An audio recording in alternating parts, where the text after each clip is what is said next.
So as I put this podcast together, I wanted to think about how I can help you guys get more value from a typical podcast. And I told you I had some badass friends. So I asked my friends a question.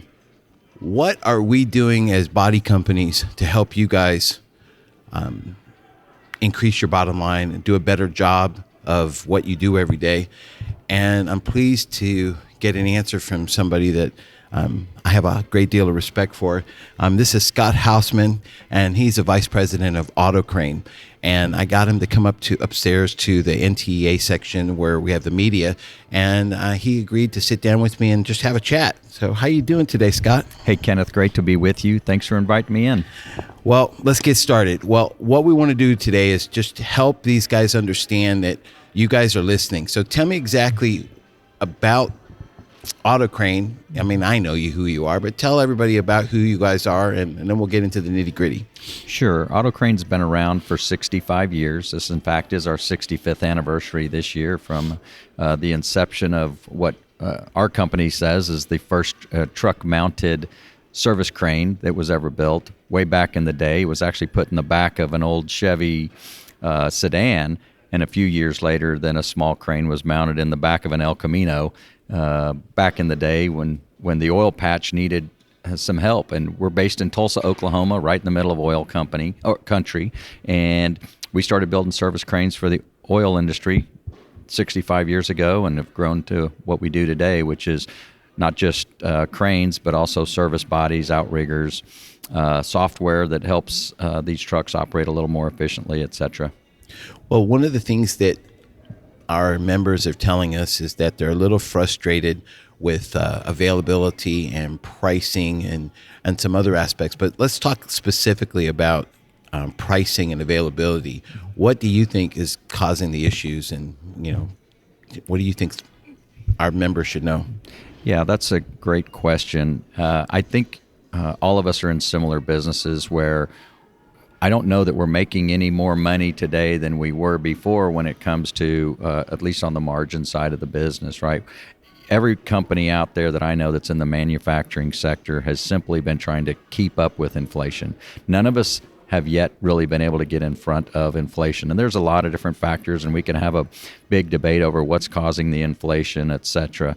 But I know part of the challenge is simply just trying to keep up with the demand and go beat up our vendors to get us more stuff so that we can keep up as we need to. And really, it all starts with the chassis in our industry. And as you've heard throughout this week, all of the major manufacturers are still having trouble with their vendors and aren't being able to get the chassis to market as fast as they hoped. I met with one of our good customers here, and they've had their allocation of chassis for this year, and they were talking thousands of chassis that this company buys every year.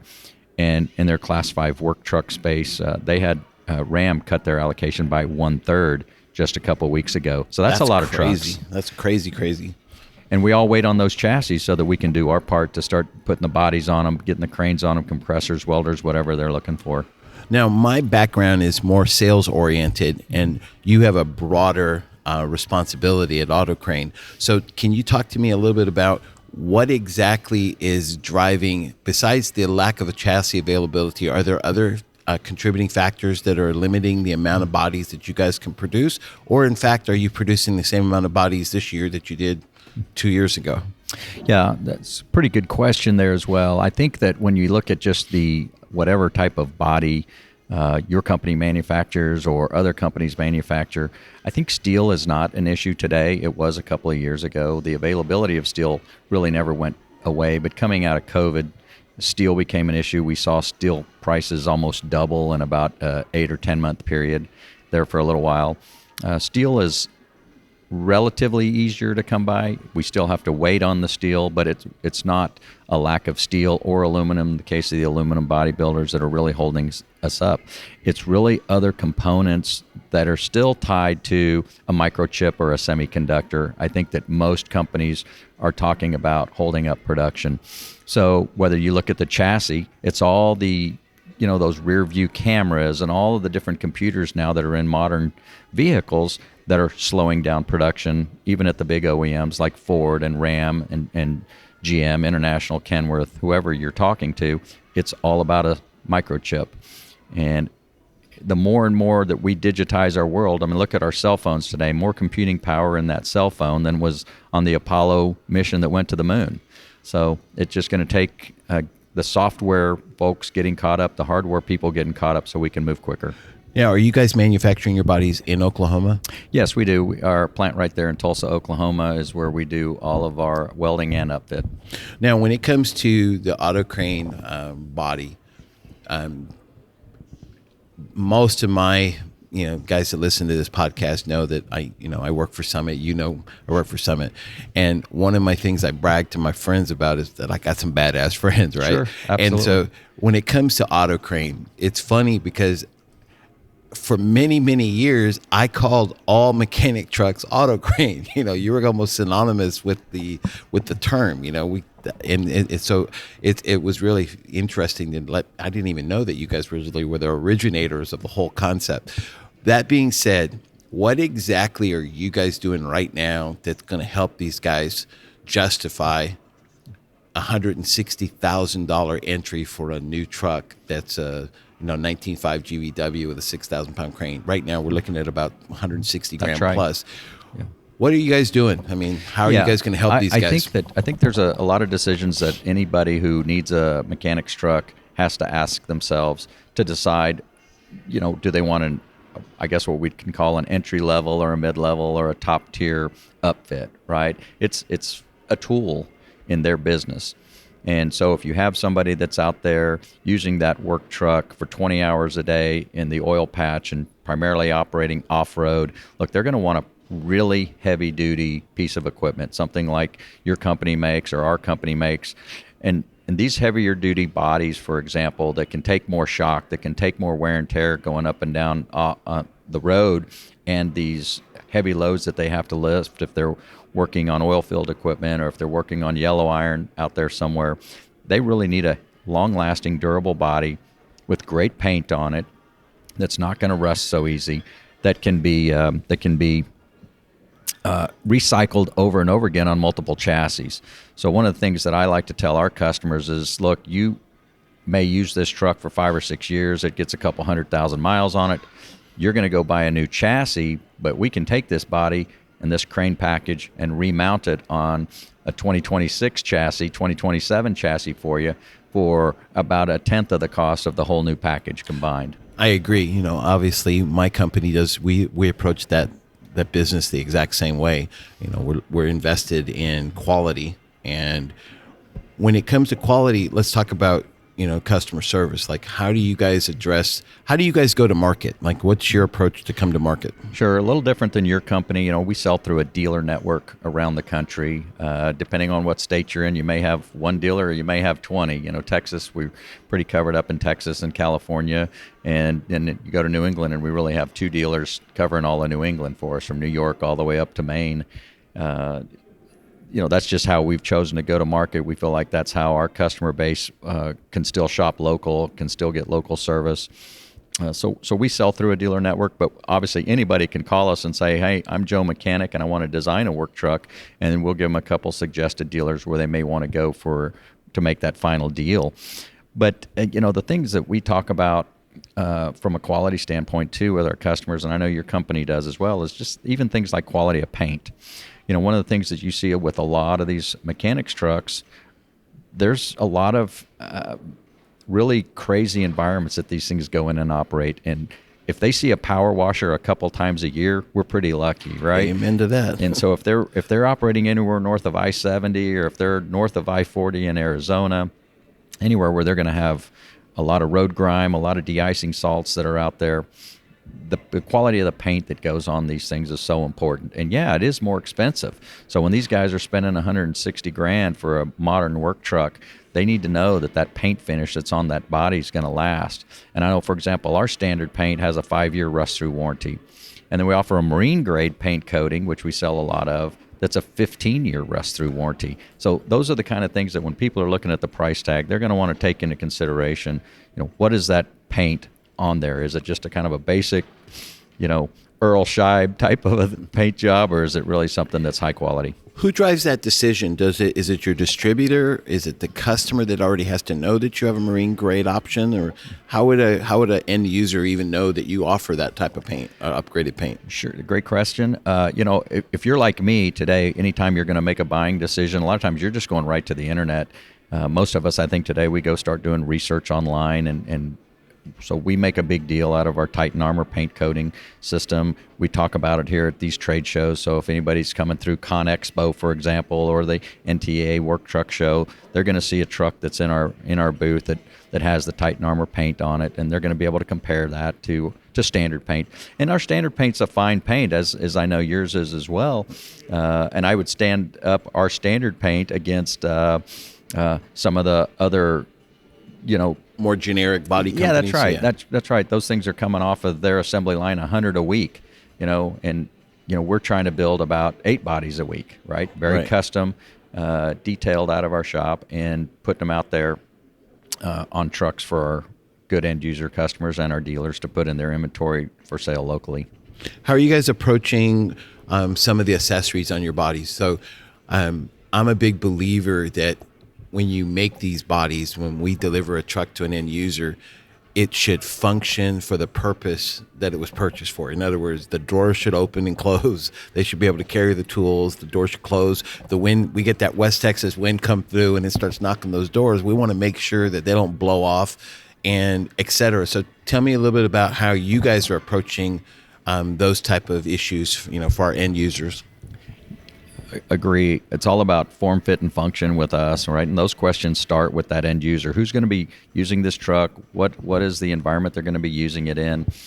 Do they really need an 8,000-pound crane, or can they get away with a 5,000-pound crane?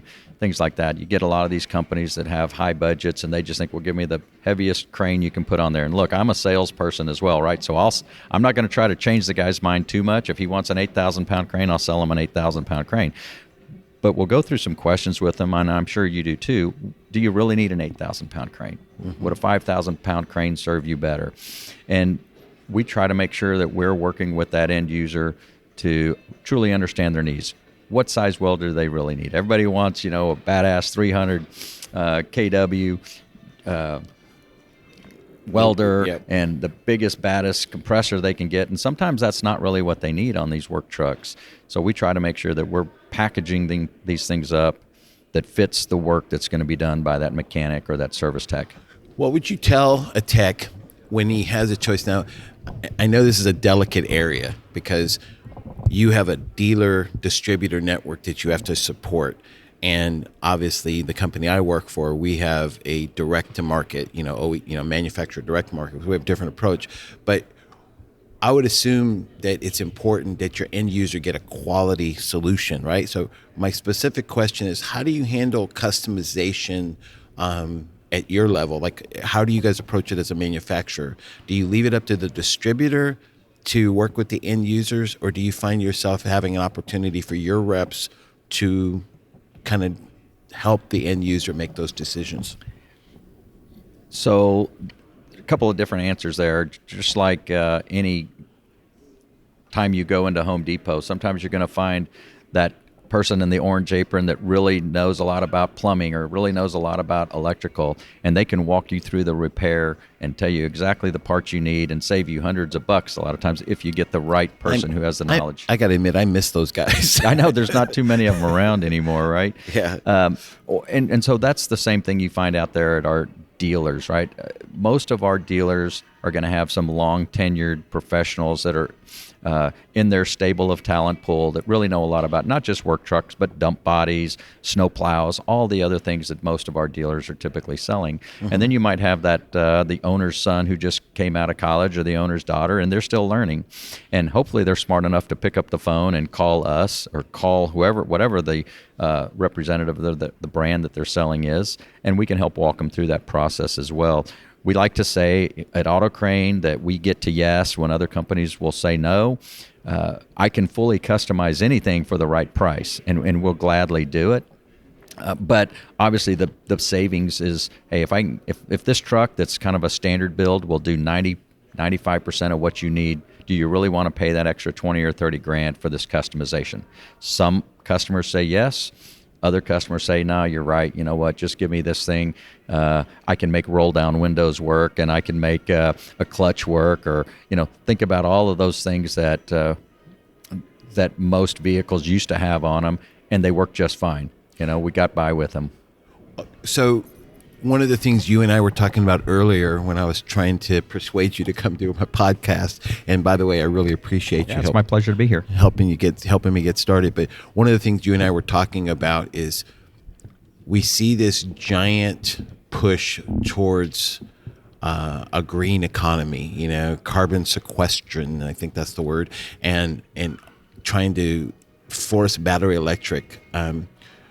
You and I have your opinion. I'm interested in hearing your ideas and your thoughts specifically on that topic. Like, what do you think is going to happen to these guys that are making this investment to buy, our equipment and putting them on internally combusted diesel engines, and they're spending a lot of money? I mean, are we kind of hurting them, or what do you think is going to happen? I think reality is finally starting to set in with some of the politicians. Obviously, this is a very political football, right? It's being thrown back and forth, and it depends on who's in power in Washington, D.C., and what state you happen to be operating in. I would hate to be a mechanic right now in so many ways, or trying to operate a fleet in California, for example, California, Washington, Oregon. Very forceful in the regulations that they're imposing on the work truck industry and drivers in general. So if you think about the art economy, and I'm not going to have a bunch of statistics here that I know right off the top of my head, but about 80% of the GDP of the United States of America needs a medium duty or a heavy duty truck to get that commerce finalized. Something's made in a factory, it's got to get loaded on a truck, and it's got to get somewhere, get offloaded, and then that gets invoiced, right? And so you think about all of the trucks that you see driving up and down the highway, and this big push toward zero carbon emissions. And as Americans and as stewards of our earth, I think we should all be doing our part and recognizing that, look, climate change is real. We can all argue about what's causing it, and I think that's part of the question. I mean, I used to live in Salt Lake City, and parts of Salt Lake City used to be under the ocean. It's not under the ocean today, nor was it when mankind even got to Salt Lake City. So the earth has changed over time. It'll continue to change over time. But at the same time, we're a much more intelligent species as human beings today. And so if there's things we can do collectively to make our planet healthier, we should try to do those. And our industry is really doing that. And but it's not going to happen overnight like some politicians would like it to happen. Sure. So in the medium duty and heavy duty trucks, you're not going to see most people being able to drive around in a battery-operated truck for 30 or 40 years. You can walk this work show, and you'll see next week in Las Vegas, there's going to be a lot more battery-powered trucks out there, but in many cases, those are prototypes. They are early prototypes that are still being shown at shows to show that, hey, we're making a push this way, but look at how many of these trucks are even getting recalled today. Some of the Ford Lightning recalls that we saw recently. That doesn't mean it's a bad vehicle at all. It's right. Just these are the growing pains that you go through. Look, when we moved from the horse to the Model T, we went through growing pains. But look where we've come today to get to, vehicles with backup cameras in them and collision avoidance systems in them. It's amazing to think how far we've come in 90 years since we moved away from a primary horse and buggy economy to an internal combustion engine economy. And now we're looking for alternative power.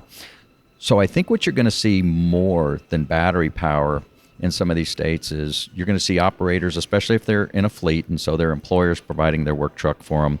You're going to start seeing natural gas powered trucks, and you're going to start seeing liquefied propane gas trucks out there before you see full battery powered fleets. And those have their own set of challenges with them as well.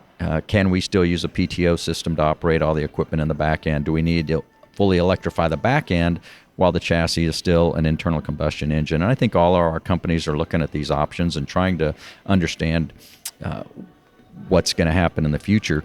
I think we just all have to realize that change is coming. It's going to be 30 or 40 years until we get there. But how do we as businesses make sure that it's all affordable for our end user customers to be able to adapt this new technology.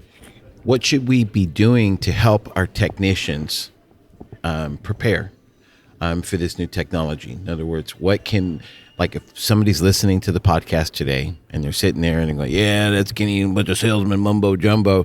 The reality is, what can we do to help them prepare for the next 3 to 5 years? What should they actually be doing right now, in your opinion? So the first thing, and regardless of whether it's the work truck space or it's in their personal life, it's in how they run their household, I would say that all of us need to come to the collective realization that change is happening every day. And so, we can't be averse to change.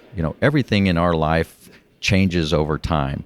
But I think we always talk about, and now I'm getting to be one of those people too, because I'm 58 years old, and I start talking about, the good old days. To me, that was the 80s and the early 90s, right? Oh, back in the good old days. But my father would have said the good old days was the 50s, and then, look at all this change that's occurred. Rock and roll music has just ruined the world, all these things. So I would just encourage everybody out there that's listening to the podcast to just realize change happens every day.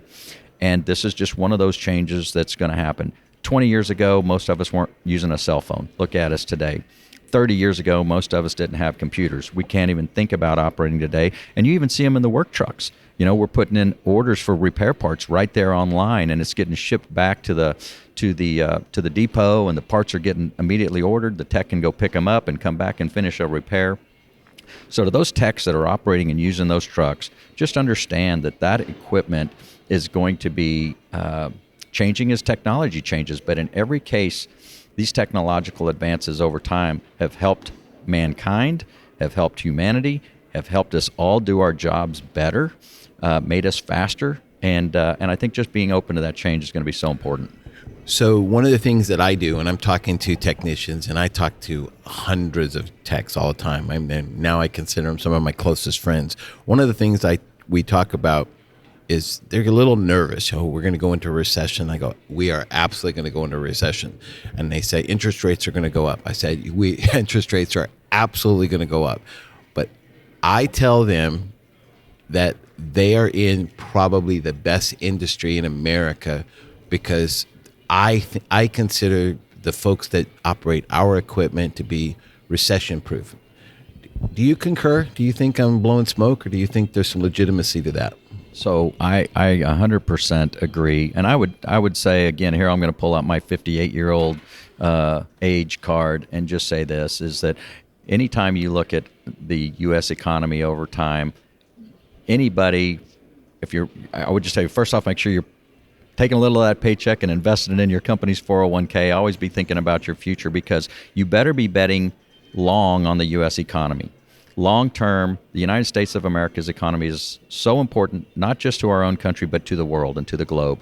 And so if you want to be a naysayer, if you want to say that, the U.S. is going to go in the crapper someday, look, I don't have a crystal ball here, but I'm telling you, I'm betting long on the long-term success of the U.S. economy. So we're going to go through these little dips in our economy every now and then. But you're exactly right. Our industry is so well positioned to not only weather a recession, but also do very well economically in a recession. Because if you think about it, let's say that all of a sudden a lot of companies decided that they're not going to go buy a whole lot of new bulldozers and cranes and other pieces of heavy equipment because of either interest rates have gone up and so the financing costs are too far out there. Well, what do they need to do?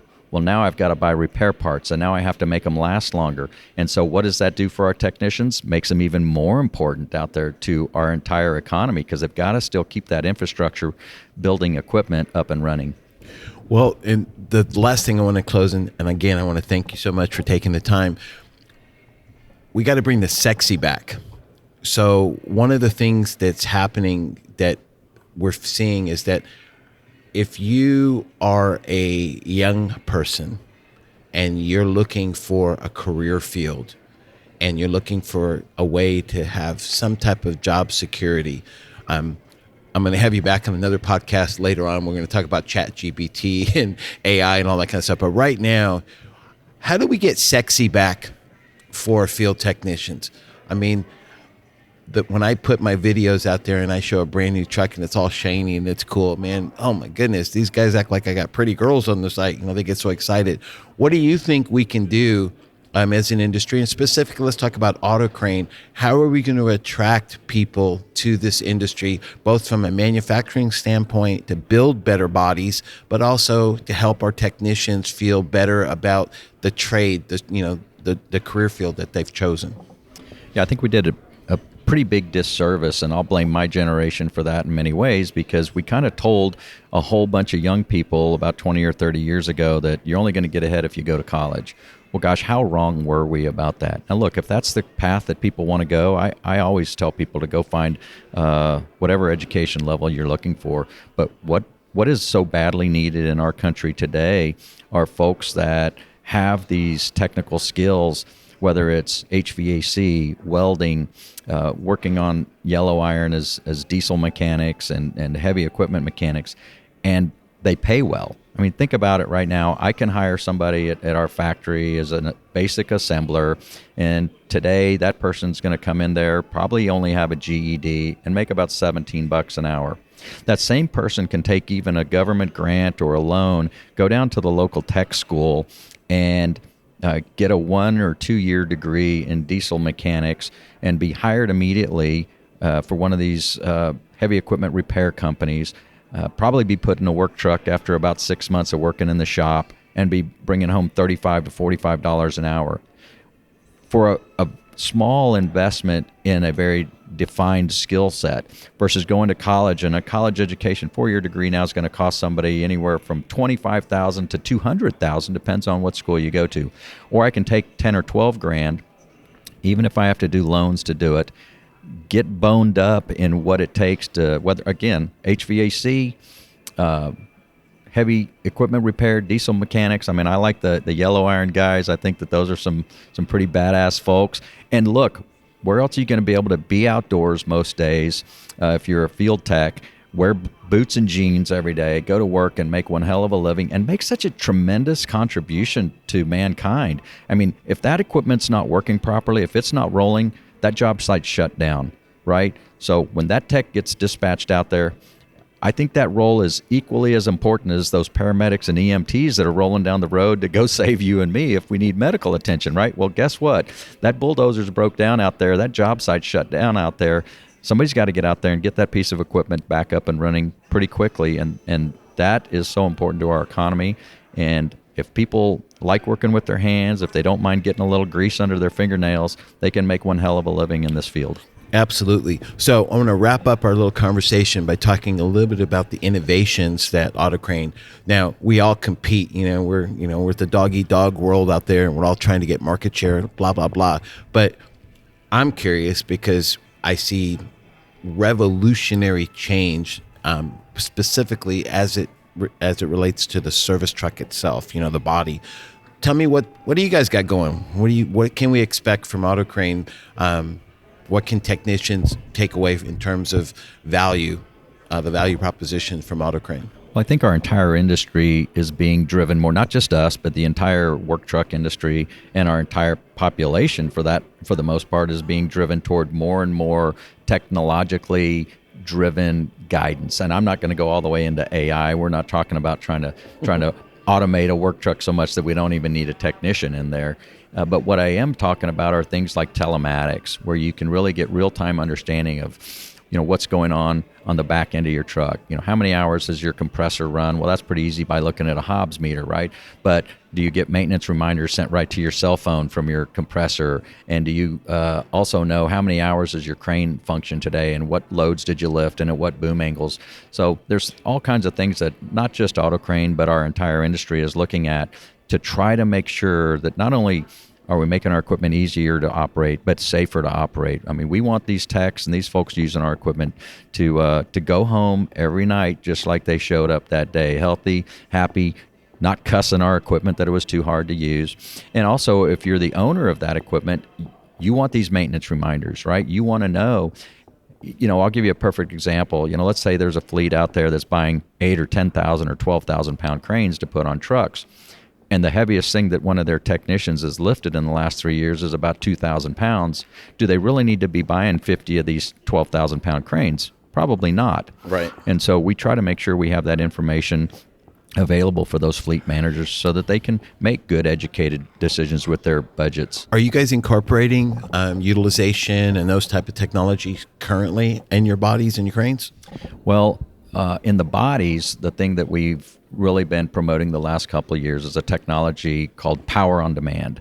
And really what Power on Demand is it's a green initiative, if just to be frank, but it actually has to do with idle reduction technology, right?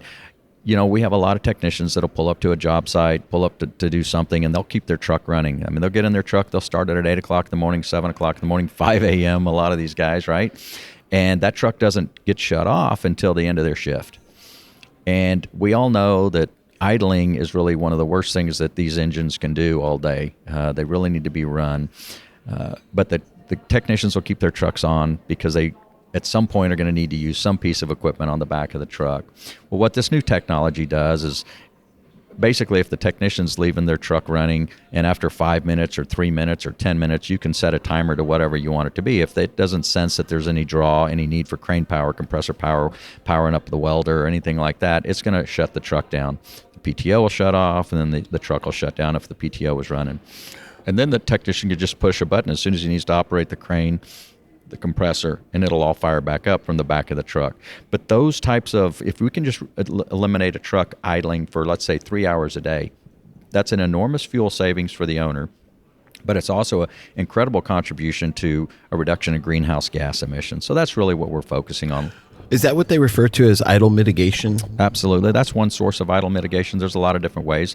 Look, the number one way to eliminate idle mitigation, by the way, in our country is just driver education, right? That operator just has to know, hey, I really don't need my vehicle running right now. And it's no different than you and I going through the McDonald's drive-thru. Do we ever turn our car off? We really don't, right? We just sit there and keep it idling. We like that air conditioning blowing on us and everything. We get up there, we pick up our order, and we drive off.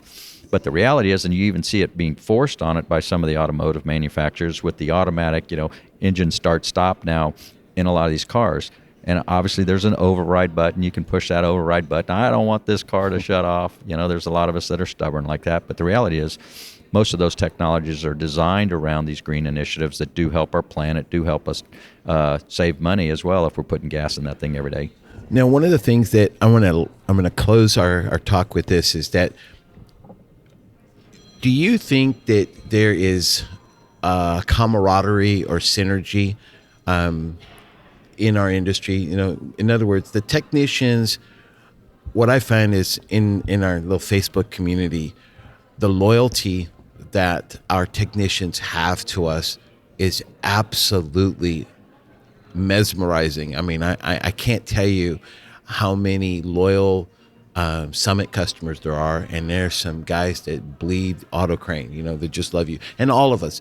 But one of the things that I wanted to communicate, and the reason I created this whole Service Trucks USA, this network, is that I wanted you guys to know that they know who I work for. I mean, when I'm at the NTEA show and I'm walking around, hey KJ, what's up, and give each other fist bumps and stuff like that. But I wanted you guys to know that when we put this podcast together, I mean, I'm able to get the vice president of AutoCrane to join me, and that's to let you guys know that you matter. That you guys count. We understand that everything we do is built around you guys, and this is just another indication. And Scott, I can't tell you how much I appreciate you being here, brother. It's been awesome. My pleasure to be here. You got any questions for me? Anything you want to say to our audience of hardworking technicians that are busting their tail every day? No, well, one, we appreciate their hard work, and we want them to continue to work safe out there. And just like your company, any of us that are in this space, and I'll just say whether it's IMT or Maintainer or Stellar or Knapheide or Redding, anybody who's in this work truck space, the biggest thing we want is technicians to use our products safely.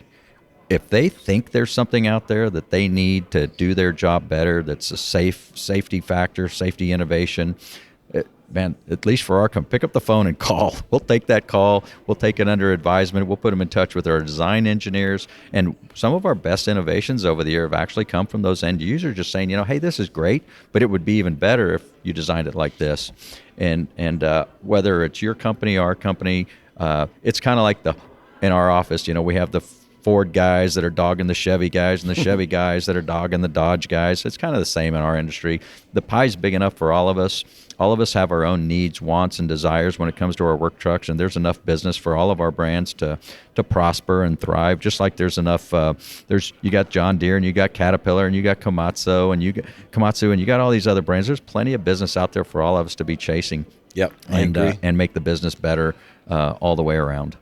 Well, thank you so much, Scott. You're awesome. And obviously, I don't ever want to lose a deal till you guys head up, but it's nice to know that there's quality guys out there. Some of my best friends work for these other companies, and I just want to thank you so much for your time. And thanks for joining us on Service Trucks USA. You greatly appreciate it. It was great to be here. Thanks. Appreciate it. All right. Thank you, brother. Subscribe right now to Service Trucks USA on your favorite platform so you'll never miss an episode. And don't forget to follow us on Facebook at Service Trucks USA. That's Service TRUX USA, where you'll get even more great content, discussions, and resources related to vocational service trucks. I look forward to getting to know each of you better. Until then, keep your fingers dirty and your nose clean. This is your guy, your man, your dude, KJ, signing off.